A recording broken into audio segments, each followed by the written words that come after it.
Hello everyone and welcome back to another reaction video. Happy Mother's Day everyone. I hope your moms are doing well and I hope you are making sure that you give all the love and care for them as much as they do.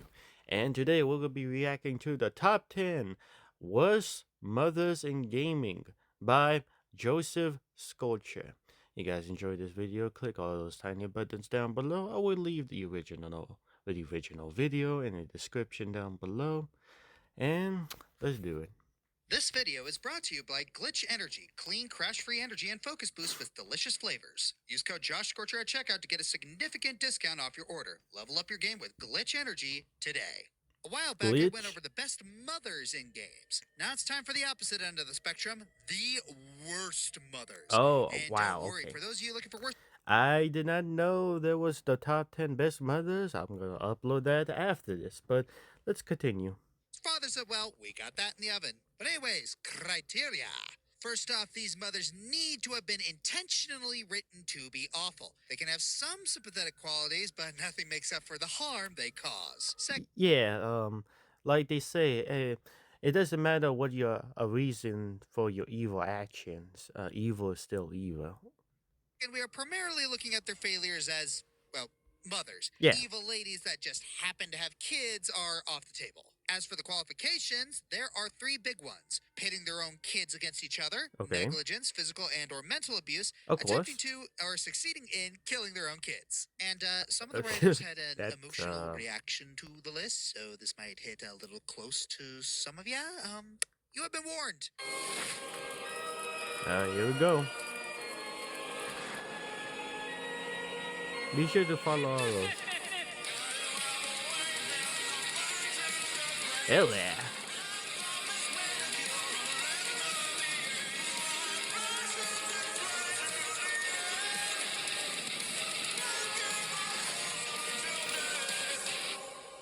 Okay, that was badass. Ooh, what's this? I think I remember this horror game. Remember when Sindel was revealed to be alive in Mortal Kombat Annihilation and delivered that signature line? Too bad you will die. Would you believe me if I told you that was somehow not her worst moment?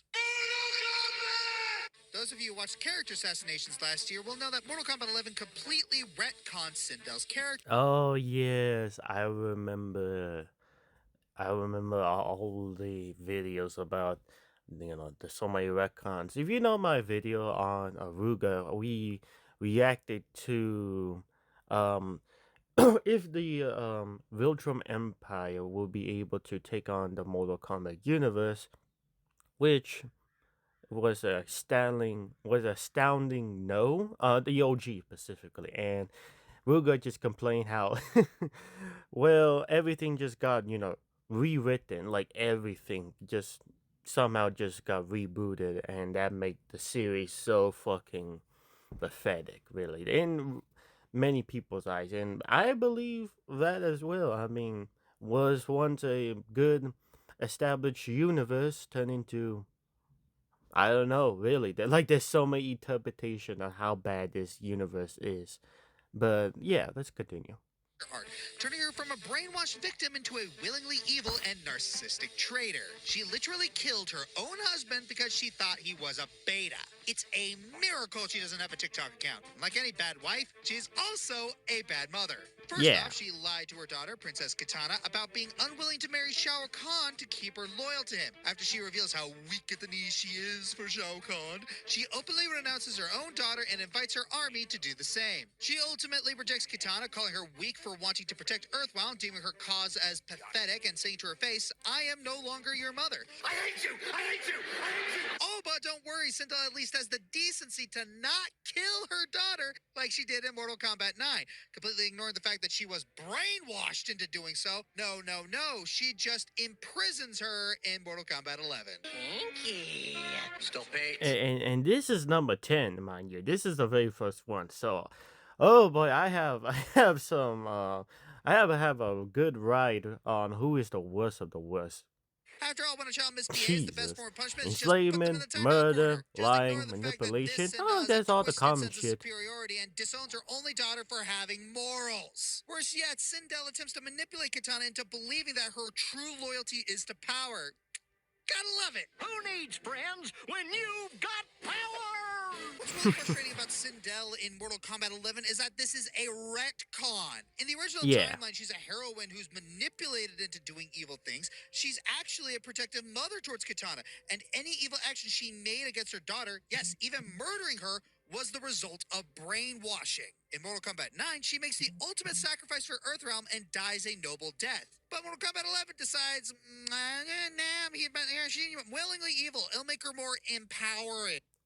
Alright, this is one of the shit that happened. And I just don't understand that. Why do you want to like make these sort of actions that just make women more empowering? Like I don't understand that. I believe that women can be empowering. That's what I think. But it needs to be in the right way. You can't just do it just because you think it is. That's not how it works. Because if you do, you're gonna make a lot of people angry. And yeah, a lot of people are mad. Mortal Kombat 11 is about as helpful to the conversation as girl power as all's fair. At least that train wreck is funny. Alright. Well, a good start. Number 9. Team Fortress 2 is no stranger to featuring morally bankrupt characters. Except, Oh, of course, for the yes, heavy. definitely. Who's good boy? Must protect: 3. Family. But when you take a step back from the fun pew-pew aspects of the game, the masterminds behind the whole operation are pretty evil. Case in point, the administrator, or Helen, Yes. or Elizabeth, or Emily. I'm not gonna lie. I thought you go after the mother of Sniper, to be honest. But no, she is pretty evil. I don't know, she's got too many names. The administrator is the voice you hear in the background of every match that tells you when you have the intelligence, captured the control points, or when you fail. First off, she's voiced by the same VA as Gladys.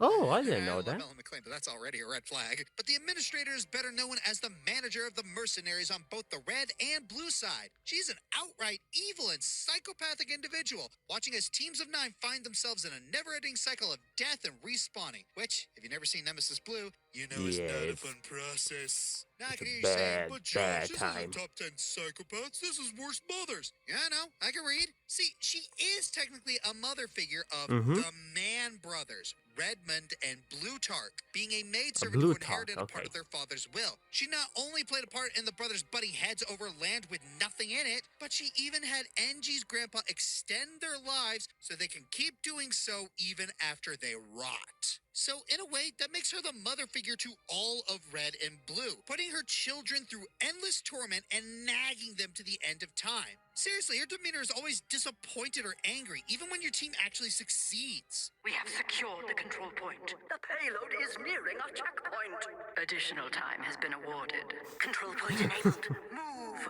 We have dropped the enemy intelligence. Well, sorry, Mom, but I got to do what you ask when the other team gets planting sentry nests. The administrator doesn't allow the red and blue teams to form friendships with each other because she doesn't want her never-ending war to stop. Yeah. She even forces Zephaniah Man to watch one. his 2 sons fight forever, going as far as to dig him out of the grave to do so. She doesn't treat her assistant Miss Pauling any better either, ordering her to kill people, break up friendships among mercenaries, and even making her go through employee reviews by ambushing her to test her survival skills. Sexual harassment or sending mercs to ambush your workers? Decide what's worse to put on a CEO's resume. The administrator may not be a biological mother, but she is a piss poor mother figure. Yeah. Also, there is reason why she's doing it, and if you if you read the comics, she does remember. But the real reason why she's doing all this is because of the guy, her family were murdered by Redman and Blutarch's father. Now, why he did it is unknown, really, but I can assume that it has to be some type of business thing because there's a lot of business references in the Team Fortress 2 universe. So it has to be some sort of business related. It could be that maybe to take all the credit, to give all the money, or something like that. I mean, the Team Fortress True universe is wacky. Like, it's super wacky. So anything that could be possible. And what's so sad is that we could have had like an explanation of everything. Like everything could have been connected together. But Val and his team was like, no, it's too long, it's too serious, and you know, it's sort of gonna take away everything aspect of what made Team Fortress 2 cool. So he had to just let everyone either just to think on what actually happened to it doesn't matter, which I hate. I hate it because this isn't the first time Val had ever just absolutely finished a story with a lot of loose threads. It is so frustrating. But yeah, it is just wow. She really went through all of this just for one revenge. And I don't think it was worth it because I bet you her mom and dad are just so sickening because heaven and hell do exist. Like you can go to heaven and you can go to hell. That does exist. So I could just imagine their being up there was like, oh, what happened to our baby girl? Our baby. What happened to my baby? But I think her original name would be Emily because Emily is a innocency, because it's simple, it's innocent. But once her parents got killed, she changed her name to be much more to change her personality in a sense. But I don't know really. She's created her own version of hell for the mercs, forcing them into an endless war like Yeah, they were dolls in a toy box. The only person she's even remotely cordial towards is the engineer. That's in large part because he keeps her alive. I Well, mean hope you that's enjoy the the only next time you thing. boot up TF2. As long as you don't think about the implications of putting these characters through a never-ending war. Wait, are we the administrator? Oh shit! All right, number 8. Oh boy, these moms just keep Fire getting better Emblem and and better. Bad Parents go together like Kingdom Hearts and Darkness. You can never have enough of them. Blazing Blade has a good number of parents that deserve to be given an armades to the shoulder. And among them is Nurgle's quote, perfect morph, Sonia. No, not the fan favorite one from Valencia, the friggin' ugly Tremaine one here. Sonia is considered to be the only one of the morphs that's so well made, she's pretty much sapient. Hence, every evil action she's committed is completely deliberate. For starters, she killed Nino's parents. She was gonna kill her too, but Nurgle insists she adopt her for future use, much to her chagrin. Then she married Brendan Reed, the leader of the Black Fanes, and became the stepmother of his sons, whom she only kept around to be used as pawns. Surprising nobody! But let's get back to Nino. Her whole life, she only wanted to prove to Sonia that she could be a good mercenary out of love for her family. But given that Sonia couldn't give a rat's uneaten behind, she sets Nino up for a suicide mission, assigning her to kill Prince Zephiel and have Jafar eliminate her so she can be used as a scapegoat. In her own words, Nino is trash, garbage, human refuse. Yeesh, no S students are for everyone, but calm down, Mecca. But through the goodwill of her peers, Nina was saved and granted a chance to set things right with Sonia. After tearing through her mother's lies, she joins the heroes to defeat her once and for all. Ironic that for someone who claims to be a perfect creation, she couldn't find in herself to love others as much as they may love her. It says a lot when even her own creator, deluded and power hungry as he may be, could still find love, yet she cannot. Jesus Christ, that's some Game of Thrones shit. God damn, I never heard of this game, but shit. All right, number 7. How far is a parent willing to go for their loved Oh ones? For Ethan in no. Resident Evil Village, he is willing to brave through a town Oh governed by yep. flippin' monsters just to save his infant daughter, Rosemary. Then, on the other side of the coin, there's Mother Miranda, the matriarch of said village. She's willing to do so much for Oh her my child, god. but at everyone else's expense. Sometime before the series, Miranda lost her infant daughter Eva to the Spanish flu. Not too long after, she discovered the mold and the megamycete, and inspiration stuck. Maybe she could use this gunk to bring Eva back from the dead. All she needs is some other kid to sacrifice and use as a vessel. I think we all know where this is going, so let's just skip to the end. Yep. And that's where Rosemary enters the picture. capture. She goes out of her way to abduct Ethan's kid in the hopes of fulfilling her own twisted dreams. Already off to a bad start, because turns out kidnapping with the intent of sacrificing is illegal, unethical, and just plain rude. Who'd have thunk? On one hand, she's clearly grieving her only child, and grief can drive people to do crazy things if they don't handle it properly. You know, kind of like Joel. It's understandable, right? Here's the problem. Eva wasn't her only child. You know the four lords, the ones governing the village? Miranda technically created them and calls herself their adoptive mother. So they're technically her kids too. But really, they're more like petri dishes for her to flex her status on. Heck, she thinks so little of them that she refers to them as her false children. They're basically the living embodiment of middle child syndrome. Oh, but there's one more branch on this twisted family tree. Evelyn, the mastermind Oh of the yeah, previous game. Evelyn. She was a clone of Eva spliced with a variant of the mold, and Miranda hoped to use her as a vessel for Eva. But she didn't quite fit dear old mama's standards, so... Kick the baby! Don't kick the baby. So Kick the baby. specific, dude.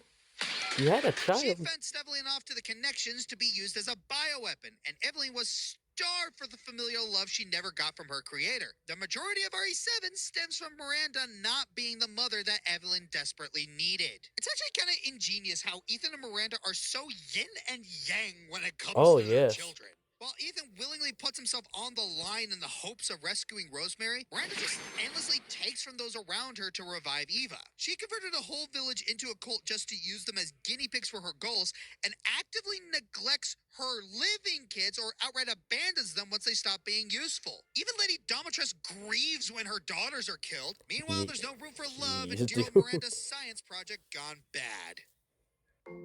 Yeah, Mother Miranda, it was just, I just wanted to punch her because the lengths that she went through and the shit that she said was just baffling for me. Like, goddamn. And then here's my question: how would you know if your daughter is still in that Megamycete? Like, the time has passed how many?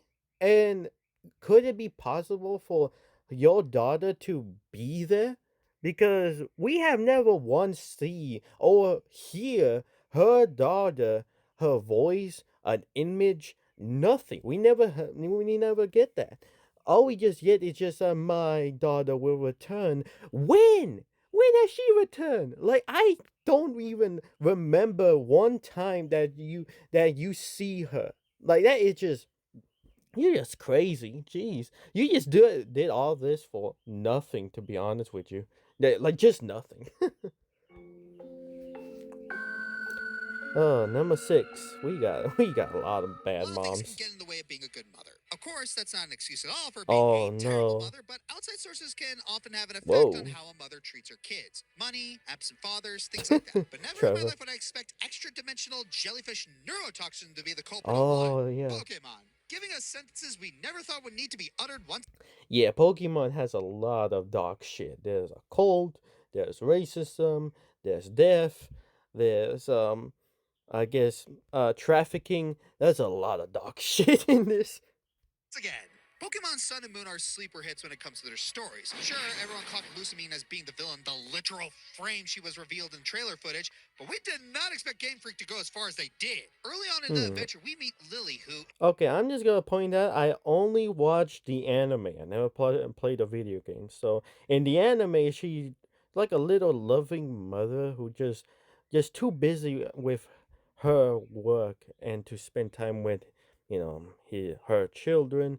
But let's see what is in the in the game, because what I'm seeing from the memes and people talking about that she's a psychopath. But so let's see. in the game's prologue, we saw escaping the Ether Foundation with Cosmog in tow. The game wasn't Oh, hiding that okay. something was up, and eagle-eyed fans quickly drew comparisons to her design and the Ultra Beast Nihilego. Many people thought this meant Lily was an Ultra Beast in disguise, but in truth, oh, we wish that was the avenue they went. They have like the same face. They're identical. No, I just don't see it. So here's the crux of things. Lusamine is completely and totally obsessed with Ultra Beasts to a downright fanatical degree. Ever since her husband vanished into ultra space, she was left with her 2 children and a borderline insane fascination with one Nihilego in particular. Why is Lily dressed like one? Because Lusamine forced her to dress like that. So I wore this ridiculous thing for you. Lucamine's obsession spiraled further and further into Jesus. full-on neglect of both Lily and Gladian, driving them both to leave out of fear. By the time the game rolls around, Lucamine is completely under Nihilego's influence, its neurotoxins amplifying her already volatile mental state. Once you fully confront Lucamine, you see the depths of her insanity, that even the precious Pokemon her foundation cares for aren't safe. She cryogenically froze several Pokemon eternally to preserve their beauty and to criticize her Wow. children for not being beautiful enough, going as far as to disown Lily outright due to defying her plan. And what is said ultimate plan? Abandon her kids, abandon the entire region to flee into Ultra Space so she can live with her obsessions, and if that means Ultra Beasts are running rampant in Alola, so be it. And then she fuses with the Ultra Beast, becoming the Mother Beast. This abomination makes one thing fully clear. Nihilego was a parasite. After she returns from Ultra Space free of Nihilego's control, Lucamine looks at Lily for the first time with clear vision and sees her daughter as beautiful, and the allegory comes full circle. Lucamine, at least in the original games, is not fully evil. Instead, her coping mechanism was akin to a drug addiction, driving a wedge Oh, with her family that damn. could only be So fixed just like Fulgrim, almost like a drug addiction for perfection. Jeez. when all of it was flushed from her Is system. that much From worse a than... Pokemon game. Knowing that Lucamine is capable of being good makes her abusive actions stand out even more. The monster Lucamine became doesn't define her. Yeah, that's the one I What a watched, monster actually. it was. Yeah, oh shit, dude. God damn. Okay, in the game, she is much more of a psycho.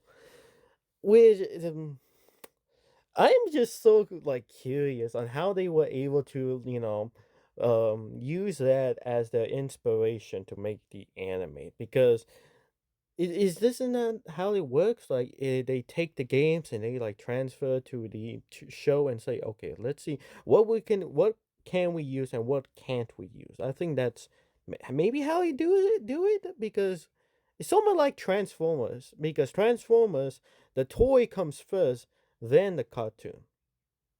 Or is it the other way around? Well, either way, they does that shit. But yeah, that was pretty interesting. A drug addiction. Which, by the way, is that worse than having a mother that is self-aware? Like, is it more worse? That's one thing I want to ask you guys. But let's continue. Number 5. Ah, Ace Attorney. Yeah, forget what I said Ace about Fire Attorney. Emblem. Oh, This is the series that's a match made in hell with okay. absolutely awful parents. Whether it's the abusive and controlling ones or the idiots who left their kids to rot. And when it comes to mothers, few to none are worse than Garan Sigatar Kurayin. This so-called Queen of Kurayan found her way up to the throne by staging a fake assassination against her sister Amara to frame Dirk Sadmadi as an insurgent. Also, she can convince Amara that she should stay in hiding for her own safety and relinquish the title of queen. With the crown on her head, Garn uses her newfound authority to make Karayan her own self-aggrandizing playground. Her many insidious acts as queen come from her treatment of her daughter, niece, Rafa, whom she What? raised and groomed into being a prejudiced, delusioned priestess who believes it's okay for the accused to have no defense just because she's got her seance game. Oh, and she couldn't care less if Rafa's stressed out of her mind about her uncle's death, by the way. This says a lot when that fake cigar-chewing a-hole is the better parent. Oh, it doesn't just stop at Rafa either. Her abuse extends to her nephew as well, as she threatens Nayuta into complying with her system, or she'd expose Rafa's identity as the daughter of an insurgent, even making him indict his own father and himself to protect her. Now, granted, Nayuta has a lot of problems that go beyond just Garam, but still, the way she goes to stay in power is just really messed up. A lot of Garen's abuse can be attributed to her sheer narcissism. She's so desperate to find validation, she deludes herself into believing she deserves to be queen and that everyone should bend their knees to her every will, including her own brood. I suppose when you have a character who can just rewrite the law on the spot, you can't exactly expect her to treat her children with any semblance of grace. Heck, with how abrupt her transformation is, I thought she even knew the first thing about grace. Oh damn! Yo, it is getting crazier and crazier. Holy shit! Number 4. Okay. Well, It's always a parent's responsibility to be a pillar of guidance and safety to their children. Forgoing that creates friction. It makes your children distrust you, distant from you, and for good reason. Even without malice, neglect can be a form of abuse when a child's trust is taken for granted. yes. Renee Graves of Andy Oh my god. Oh my god. Oh, this game went crazy in the fucking internet. Holy shit, dude. So I watch well, what's his name? Uh was it Manly Beast Badass Bro? I think that's it. Yeah, Manly Beast Badass Bro. That what a title. But yeah, I watched him play this game. I was like, "Jeez, dude, what the fuck made this? Like, are you okay? Like, do you need to see a therapist or something? Cause Lord, this is, whew." If you want to know what's going on, there's like a lot of videos, a lot of YouTubers play that shit, and the game is on Steam. So I will highly recommend you play it so that you can see how the huge controversial shit that has been going on with this game. Daily fame is nowhere near as evil as the other mothers on this list. She doesn't treat her kids as subjects of warfare, nor does she use them as an outlet for her obsessions. In fact, when you first see her, she doesn't seem that bad. Even though her parenthood came as a result of teenage pregnancy, she genuinely loves her husband and shows remorse for not doing her best to take care of her children. You get a grasp of humanity in her character that makes her not sympathetic, but understandable. But then you find out she mentally dubs her kids accident and mistake. Oof. Yeah, despite having the commitment Oh, to bear Andrew, yeah. it didn't take long before she got tired of him and disciplined him to basically be the man of the house. Getting groceries, cleaning up, cooking for the family, and looking out for his sister. All of which are things a mother should be doing, and she just dumps it all on him. And when he gets in trouble, does she listen to him? Oh, take a wild guess. Oh, Nope. that's an ugly noise, son. Here, how about you cease this bitch crying? And Ashley, I didn't even need to Essentially, say that it. was Literally essentially what they conceived because she did. thought it would be fine, then stopped caring the moment the little brat started talking. Like, she's less a kid and more Like a pet to me. even actually had to look Oh, for a job when he yeah. couldn't care less if it's one of those jobs. Yeah, it's no wonder these two freaks grew up to be so codependent of each other to the point of obsession. And when she realizes what massive train wrecks these two will grow up to be, she had no qualms selling them away to get harvested so that she could screw her man in peace. I don't want to play with you anymore. Now, I know what you're thinking. Okay, that's pretty bad, but this high? Let me direct your attention to this scene. Andrew, right after being tasked to do chores around his grandparents' house, returns to his room to see Ashley tear up his homework so he'd spend more time with her. When Andrew gets justifiably angry and violent with her, what does Renee do?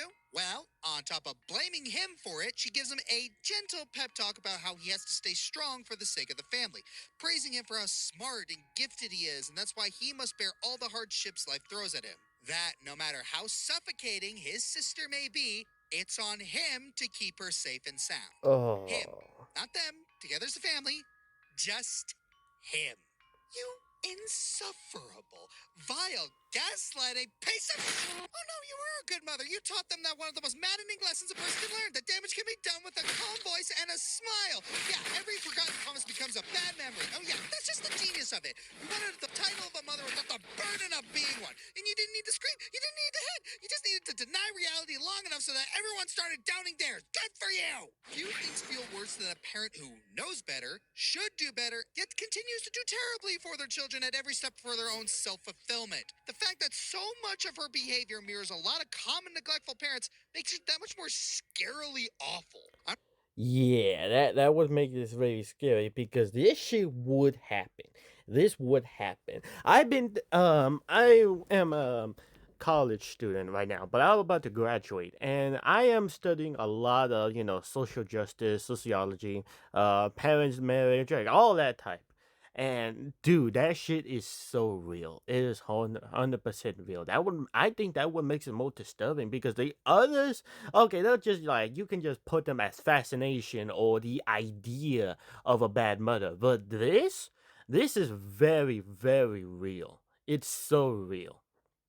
And it is so interesting, really, because the game itself is very controversial, but I cannot find a reason why. Is it because of the loving sister thing, or is it because it's hitting too much on reality? Because if it's for one thing, then okay, that is ridiculous. It's from the other thing, then you guys are just chicken shits. Because we need to talk stories about this because it is a real topic, and it needs to be spread more about it. If we're just gonna pretend that never happened, then we're only making the problem worse. But whatever.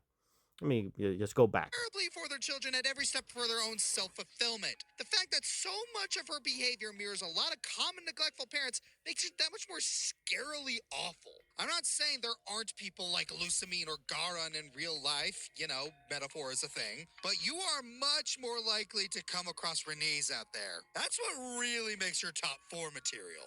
Oh, and by the way, even if Andrew accepted her apology, she'd sell him out anyway. So, yeah, she's not remorseful at all. Good to know. Alright, number 3. Oh my shit. Okay, we're in the weeds of it now. Now we're talking about a mother so apocalyptically bad, she caused an entire kingdom to collapse. Elden We're Ring? talking about Elden Ring lore. Oh We're my talking god. about This is the number 3? Marika the Eternal. So, quick note here, we're only focusing on Marika's parenting here, not Radagon. Because despite them sharing the same body and potentially being 2 sides of the same being, it's from soft lore, it's vague, it's weird, whatever's going on there, we're not touching it. But Of believe course me, it on her is. own, Marika's Jesus. got more than enough to look at. So, Marika is the chief goddess and founder of the Golden Order, which, as you'll see, is a tyrannical system that Marika was more than willing to cast people to the wayside if they so much as strayed from it. And if you thought her demigod children were exempt from this, you haven't been paying attention to what number we're on. You hear echoes of what she's told her kids from Melina, and I mean, what a first impression, huh? Hear me, demigods. My children, beloved, make of thyselves that which ye desire. Be it a lord, be it a god. But should ye fail to become aught at all, ye will be forsaken, amounting only to sacrifices. Marika's expectations for her Jesus. children were monumentally high, and if they failed to meet them, she was more than willing to abandon them. Let's run down the list, shall we? Morgott and Moog were born as cursed omens and abandoned, thrown into the sewers beneath the capital. While Morgott managed to come out of things with his faith in the Golden Order a bit too on the dogmatic side, Moog went insane and started worshipping a blood goddess. Mesmer the Impaler, born with a snake curse and had his eye gouged out, then sent on a genocidal campaign against the Horn Set. After the deed was done, Mesmer was abandoned and left in the Lands of Shadow, turned into a monster by his mother, and never returned home. Godwin the Golden, assassinated in a convoluted plot by Marika's stepdaughter Rani and the Knight of the Black Knives, and mutated into this abomination because Rani wanted to orchestrate her own death to escape the Golden Order. And those assassins who carried out the hit, they had ties to Marika herself.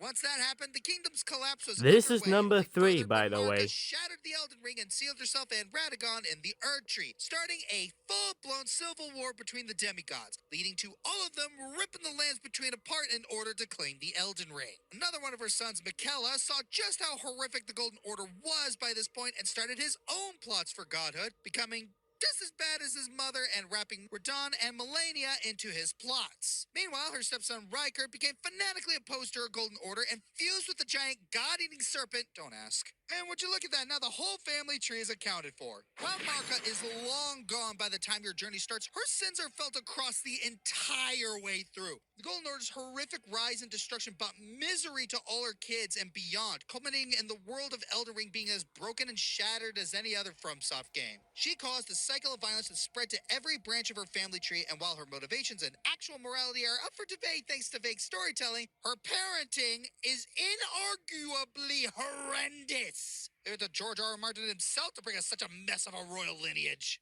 I just told that. Oh my god, there's literally nothing to me to say. There's nothing for me to say about that. Jeez.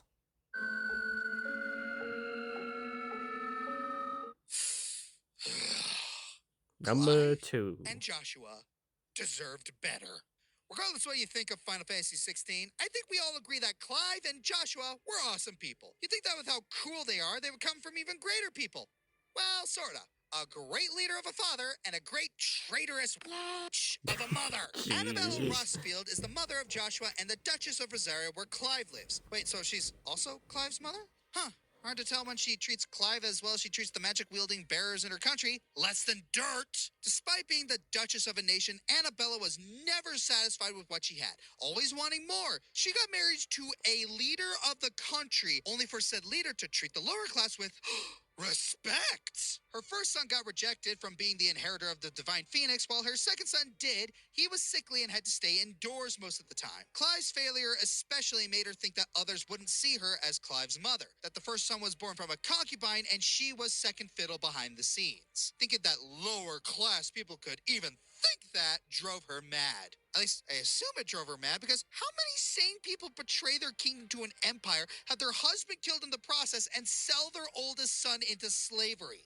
Not many, I think. Well, if it didn't make her mad, her actions inadvertently killing Joshua did. After marrying the emperor, she had a kid named Olivier, who she cherished and doted over even more than Joshua, even if Olivier was just used as a pawn for her to gain more power. Oh, and she turned her old home of Rosaria into a bleak hellscape where anyone who uses magic or goes against her rule is persecuted. If you're waiting for a but to any of this, you're going to be sorely disappointed. She hated Clive for being a failure. She resented Joshua for being sickly. She couldn't care less about her stepson Dion since he isn't blood related. And she hates anyone who isn't rich and powerful like her. I don't know what she did for Emperor Sylvester to let her do whatever she wanted despite literally everyone else hating her. I mean, come on, she's not that hot. And the worst part, when Clive confronted her again after so many years apart, she didn't even hide how selfish she was. She blamed Clive for everything, even wanting him to be the Phoenix over Joshua. Well, none of this matters since Olivier turned out to be Big Baddie Ultima, twisting things from behind the scenes. Annabella's disbelief over Olivier's true nature and Joshua's survival caused her to end things herself, thinking it's what she deserves. Despite everything she's done, Joshua still tried to save her, remembering the mother who doted on him as a child. But Annabella, aware of all the evil she's done and thinking Joshua is a shadow of her sins, caused her to end it all. Too little, too late, you are an awful person. And while she is the worst person on the list, the next person is the worst mother. Oh boy, jeez. This honorable moment. Oh dear. Yeah, you are a shitty mom, to be honest with you. And why the boy has to like try to forgive a mom? Like, I know she's your mom, but damn, she did not give a damn about you. Okay, dishonorable moment. Isaac's mom, Binding of Isaac. Oh, Well, yep. figuring out what's actually going on I in thought it Isaac's was gonna be household is there, but okay. difficult. What we do know is not painting her in that good of a light. Pax, Dustborn. So not only is she an insufferable twit, she's also pregnant. Lord have mercy. Nilvan, Fear and Hugger, bore a child just to turn her into What the fuck? Toriel, Deltarune. All it took was Oh. one scene for people to turn on her, and it was pretty bad. Yeah, I mean, you did kidnap a child. Oh my gosh. Alessa Gillespie is undeniably the Oh most important shit. Yep, this is number 100%. Okay. being in the original Silent Hill game. A young girl gifted with psychic abilities and the root of the titular town's paranormal activities. Despite this, it's unfair to label her as the villain. That title belongs to dear old Ma. Yep. It is the mega.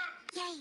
Dahlia Gillespie is the leader of a And cult within the town. definitely. Oh, red flag right off the bat. Yep. Cult parents Cultist. never ends well. Anyway, she's labeled a witch because of her daughter's unknown psychic powers. But while others might see it as a curse, Dahlia sees opportunity. Her cult believes that the god they worship can be reborn through Alessa. So Dahlia performs a ritual that ends up setting the house on fire along with Alessa.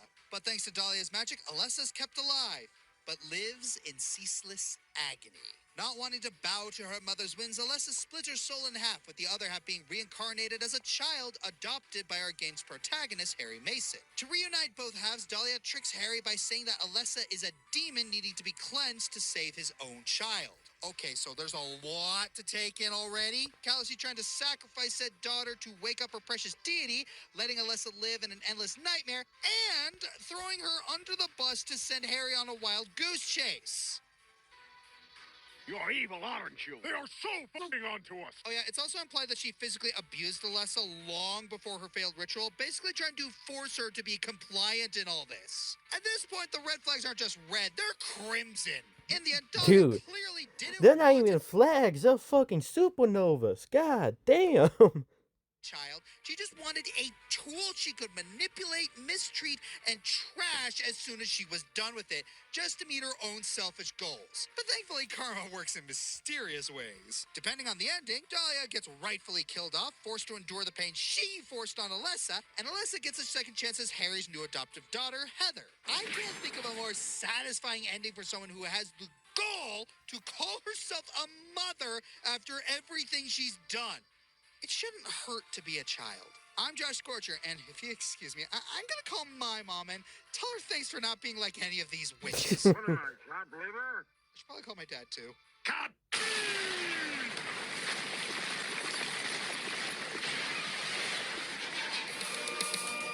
Yep, well, is this more? Okay, that's not. Yeah, well, that was a lot of moms. That was a lot of moms that were just awful, awful. Jesus Christ. And number one was the fucking just a common, not that much normality of being a bad mom. Oh boy. Well, I hope you enjoyed this video. Happy Mother's Day, by the way. Mother's Day. Mother's Day. I can't even talk. I'm just hearing all that shit. But yeah, be sure to always love your moms. Be sure to always make sure that they are doing well, and you'll always be there with them. I will leave in the original video in the description down below, and I'll be uploading another video of the top 10 best moms because I did not know there was a fucking good moms in this. I just saw bad moms, and I just decided, oh, let me just click bad moms.